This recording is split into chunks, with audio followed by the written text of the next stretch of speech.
Hello everyone, কেমন আছো তোমরা সবাই? আশা করি তোমরা সবাই খুব ভালো আছো। আমরাও খুব ভালো আছি। চলে আসলাম আরও একটা সুন্দর রেসিপি নিয়ে। আজকে বানাবো নবরত্ন সবজি। ভিডিওটা কিন্তু অবশ্যই এন্ড পর্যন্ত দেখো, আশা করি তোমাদের খুব ভালো লাগবে। দেখো, আমি এখানে 9 রকমের ইনগ্রেডিয়েন্টস নিয়েছি। আমি এখানে আলু লম্বা লম্বা করে টুকরো করে নিয়েছি, সব সবজি মোটামুটি লম্বা করেই কেটে নিয়েছি ফুলকপি, শিম, 2 রকমের বিনস, একটা বটবটি বিনস আর একটা হচ্ছে নর্মাল বিনস নিয়েছি, গাজর, ক্যাপসিকাম নিয়েছি, আর নিয়েছি কড়াইশুঁটি। আর আমি এদিকে নিয়েছি লম্বা লম্বা করে কেটে নেওয়া 200 গ্রাম মতো পনির। আমি সব সবজিকেই প্রায় একই শেপ দেওয়ার চেষ্টা করেছি। তোমরা চাইলে অন্য অন্য সবজিও কিন্তু এখানে ইউজ করতে পারো, তবে হ্যাঁ, টোটাল 9 রকমের ইনগ্রেডিয়েন্টস কিন্তু লাগবে, তবেই হবে নবরত্ন সবজি। আর এই রেসিপি কিন্তু ফ্রাইড রাইস, পোলাও, তারপর রুটি, লুচি, নান সমস্তর সাথেই কিন্তু বেশ ভালো লাগে। আমি আজকে অনুষ্ঠান বাড়ির মতো করেই বানিয়ে তোমাদের দেখাবো। এবার একটা মশলা করে নেব। মিক্সার গ্রাইন্ডার একটা জার নিয়ে নিয়েছি, ওতে দিয়ে দেব টমেটো। ওটা বড় ছিল ওই জন্য আমি হাফ করে নিয়েছি, হাফ অংশ নিয়েছি। দিয়ে দিচ্ছি কটা কাঁচা লঙ্কা, দিয়ে দিচ্ছি 2 ইঞ্চি মতো আদা। এবার দিয়ে দিচ্ছি 5 থেকে 7টা কাজু বাদাম। দিয়ে দেব 2 টেবিল স্পুন মতো পোস্ত দানা। দিয়ে আমি এটা একটা ফাইন পেস্ট তৈরি করে নেব। দেখতে পাচ্ছ কি সুন্দর একটা মশলা আমি তৈরি করে নিয়েছি। এবার আমি কড়াইতে তেল দিয়ে দিয়েছি, রিফাইন তেল। আমি সর্ষের তেলেই রান্নায় ব্যবহার করব না, রিফাইন তেল বা তোমরা ভেজিটেবল অয়েল ইউজ করতেই পারো। পনিরগুলোকে আমি একে একে সামান্য নুন দিয়ে লালচে করে ভেজে নেব। তোমরা চাইলে পনিরগুলোকে নাও ভেজে নিতে পারো। আমি পার্সোনালি পনিরটাকে একটু ভেজে নেওয়া পছন্দ করি, ওই জন্য ভেজে নিচ্ছি।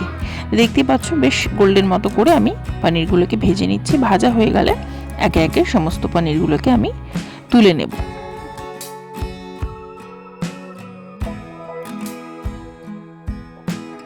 পনিরগুলো আমার সব ভাজা হয়ে গেছে। এবার ওই তেলে আমি দিয়ে দেবো একটা চেরা শুকনো লঙ্কা এবং একটা তেজপাতা আর 1 চা চামচ মতো ক্রাশ করে নেওয়া গরম মশলা দিয়ে ফোড়নটা দিয়ে দেবো। এবার আমি দিয়ে দেবো আলুগুলো, টুকরো করে আলুগুলো যে লম্বা লম্বা করে শেপ করে কেটে নিয়েছিলাম। আলুটা আমি প্রথমে 2-3 মিনিট মতো ভেজে নেব। আলুর সাথে সবজিগুলো একসাথে দেবো না, আলুটাকে একটু প্রথমে হালকা ভেজে নিয়ে তারপর সমস্ত সবজি দিয়ে নুন দিয়ে আমি অল্প আঁচে ভেজে নেব সবজিগুলোকে।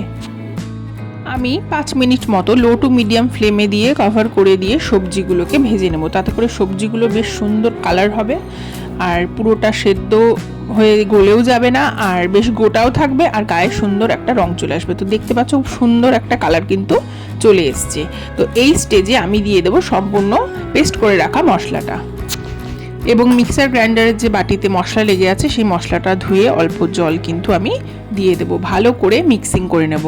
এই স্টেজে বলে রাখি, রান্নায় কিন্তু বাদাম বাটা দেওয়া আছে, আর বাদাম বাটা যে রান্নায় থাকে সে রান্নায় কিন্তু লো টু মিডিয়াম ফ্লেমে করে দিয়ে বা হাই হিটে থাকলে বারবার নাড়াচাড়া দিয়ে কিন্তু রান্নাটা করে নিতে হবে, না হলে নিচে কড়াইয়ের নিচে লেগে যাওয়ার চান্সেস থাকে। আচ্ছা, এই স্টেজে আমি দিয়ে দিচ্ছি স্বাদ অনুযায়ী নুন আর চিনি। রান্নাটা একটু মিষ্টি ধাঁচের হবে, খুব মিষ্টি না। কষানো হয়ে গেছে দেখতেই পাচ্ছ। এবার আমি দিয়ে দিচ্ছি 1 কাপ দুধ, আর তার সাথে দিয়ে দিচ্ছি 1 কাপ জল। আমি রান্নাটা পার্সোনালি একটু মাখা মাখা পছন্দ করি, আর সেই জন্যই আমি এখানে 1 কাপ দুধ আর 1 কাপ জল ব্যবহার করেছি। তোমরা যদি একটু গ্রেভি খেতে চাও, গ্রেভি অবশ্যই ভালো লাগে, সেক্ষেত্রে তোমরা 2 কাপ দুধ এবং তার সাথে 2 কাপ জল কিন্তু ইজিলি ব্যবহার করতে পারো। তাতে কিন্তু টেস্ট কিন্তু খুব সুন্দর হবে।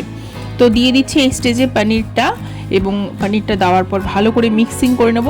10 মিনিটের জন্য লো ফ্লেমে দিয়ে আমি কভার করে রান্নাটা কিন্তু করে নেব।